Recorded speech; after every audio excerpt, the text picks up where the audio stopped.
Golden FM 97.5.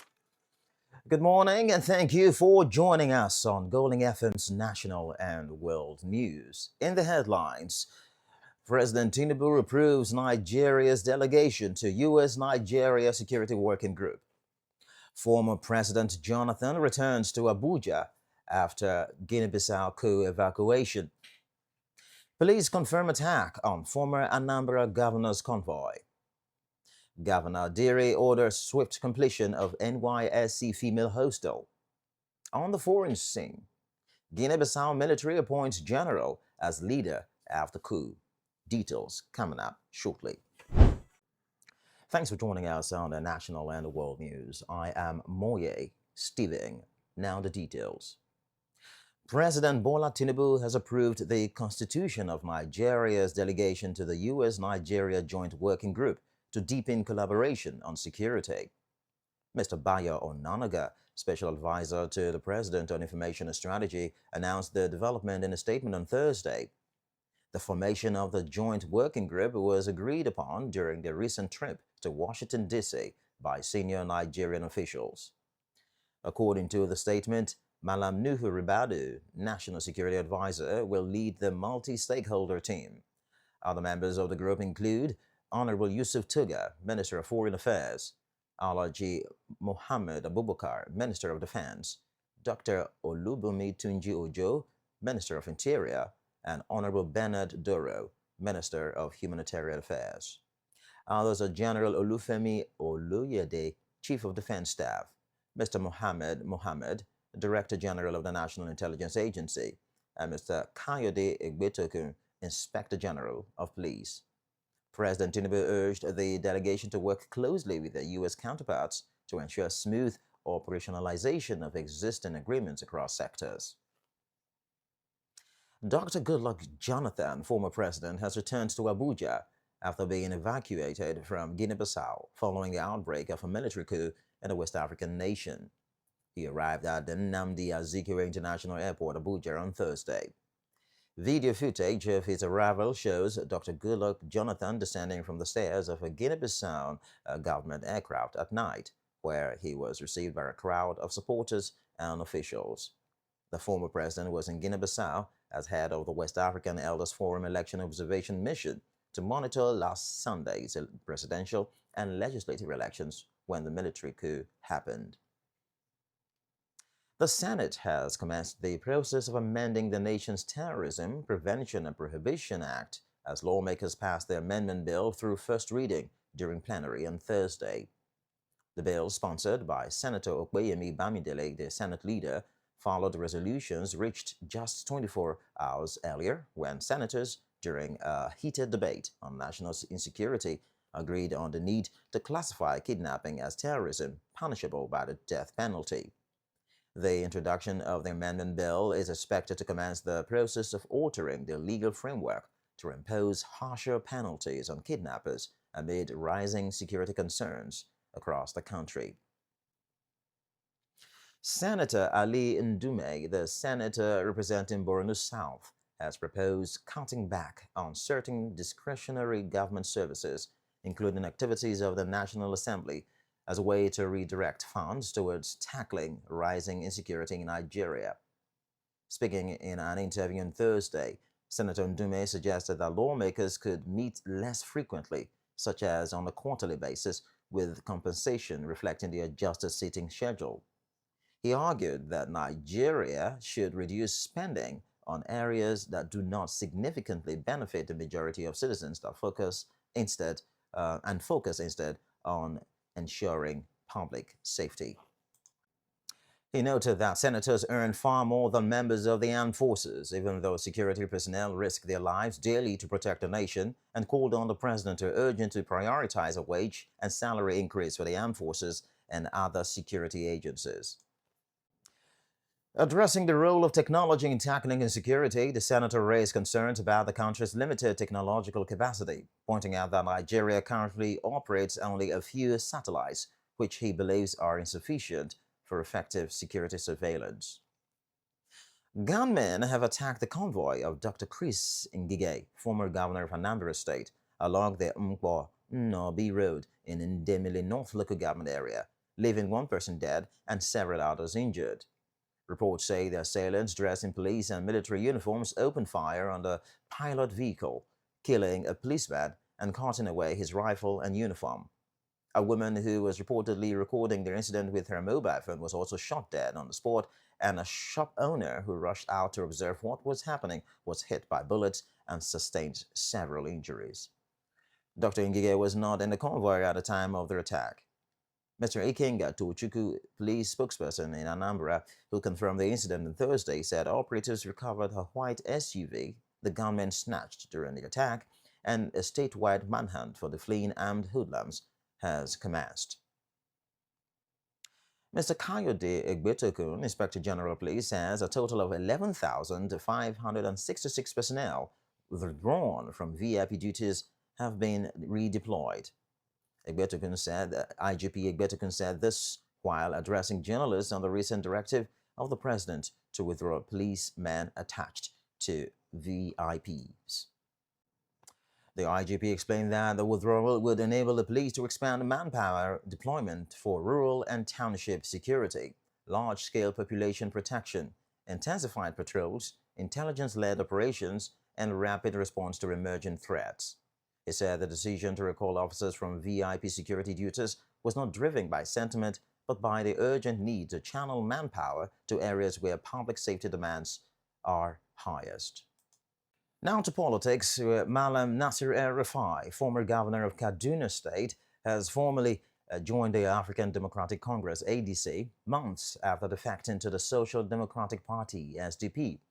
Malam El-Rufai completed his registration with the ADC and received his membership card at the party office in Ogwan Sarki ward in Kaduna. The former governor was accompanied by his loyal supporters, including former appointees and local government chairmen. Speaking to his supporters and party officials, Malam El-Rufai pledged to leverage the ADC platform to confront what he described as incompetent leadership in the state. The Federal High Court in Lagos has ruled out that the federal government, the 36 states, and the Federal Capital Territory are legally required to provide free, compulsory, and universal basic education for every Nigerian child of primary and junior secondary school age. The judgment, delivered on the 9th of October by Justice D.E. Osiago, followed a suit filed by Mr. Femi Falana, Senior Advocate of Nigeria, and Mr. Hawa Mustafa on behalf of themselves and the Alliance on Surviving COVID-19 and Beyond. All tiers of government were listed as respondents. Justice Osiago held that Section 11, Subsection 2 of the Universal Basic Education Act places binding duty on every level of government to ensure access to free and compulsory basic education. However, he clarified that while the obligation is mandatory, accessing the federal government's matching grants remains optional for states and the FCT. He added that any state opting into the scheme must provide a required 50% counterpart funding before drawing from the Universal Basic Education Fund. You are listening to the Golden Sunrise National and World News on 97.5 Golden FM Yanagwa. Still to come, more news. Please stay tuned. Welcome back. You're still listening to the Golden Sunrise National and World News on 97.5 Golden FM. And now for the rest of the bulletin.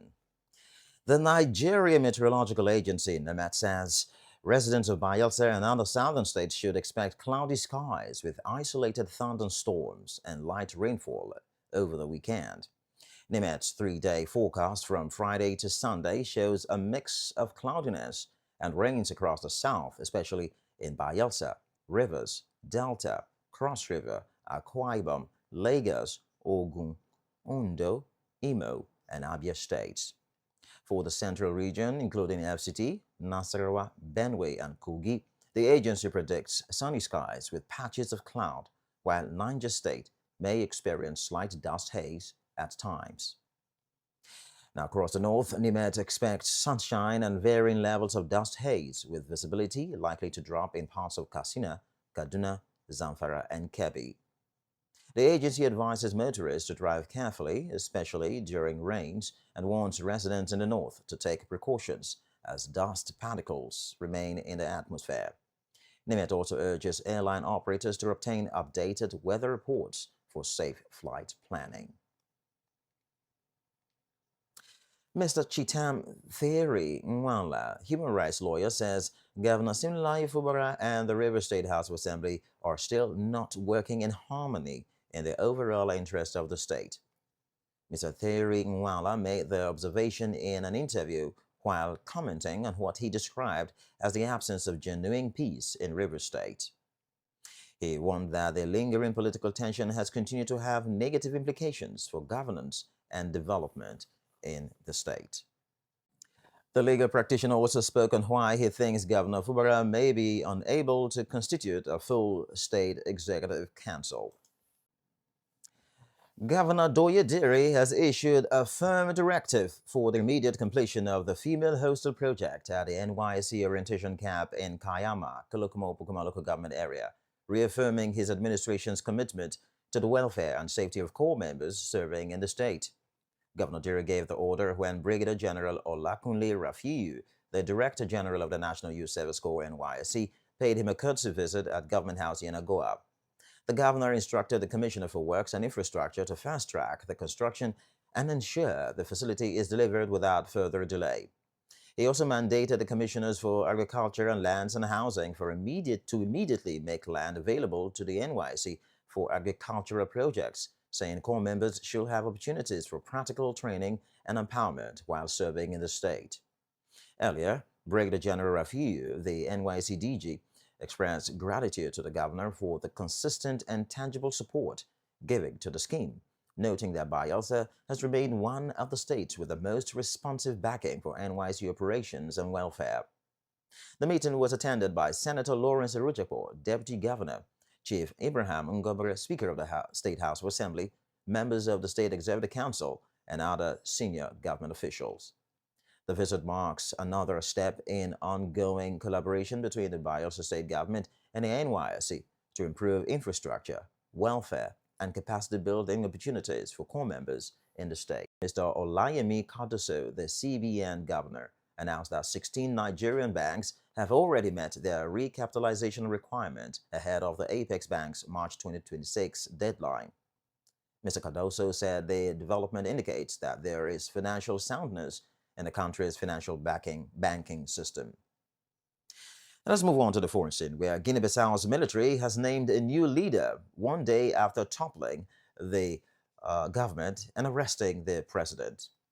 General Hota Entam, the Army Chief of Staff, was sworn in on Thursday as head of the High Command, with the military saying he will lead the country for 1 year. Soldiers continued heavy patrols around the presidential palace in Bissau, where gunfire erupted on Wednesday during the takeover. The military announced it had seized full control, suspended the electoral process, and imposed a mandatory curfew. This followed Sunday's elections, in which President Umaru Mbalo was widely expected to secure another term. That's the Golden Sunrise National and World News from 97.5 Golden FM Yenagoa. But before we go, here is a recap of our major stories. President Bola Tinubu has approved Nigeria's delegation to U.S.-Nigeria Security Working Group. Dr. Goodluck Jonathan, former president, has returned to Abuja after Guinea-Bissau coup evacuation. Police has confirmed an attack on former Anambra governor's convoy. Governor Doye Diri has ordered swift completion of NYSC female hostel.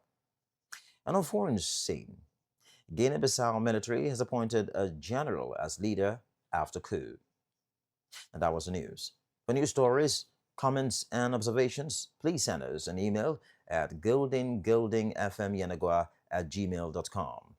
You can also follow us on Facebook, Instagram, X, YouTube, and TikTok on 97.5 Golden FM Yenagoa. The news was edited by Bright Okwo. I am Moye Steving. Good morning, and thanks for listening. Golden FM 97.5.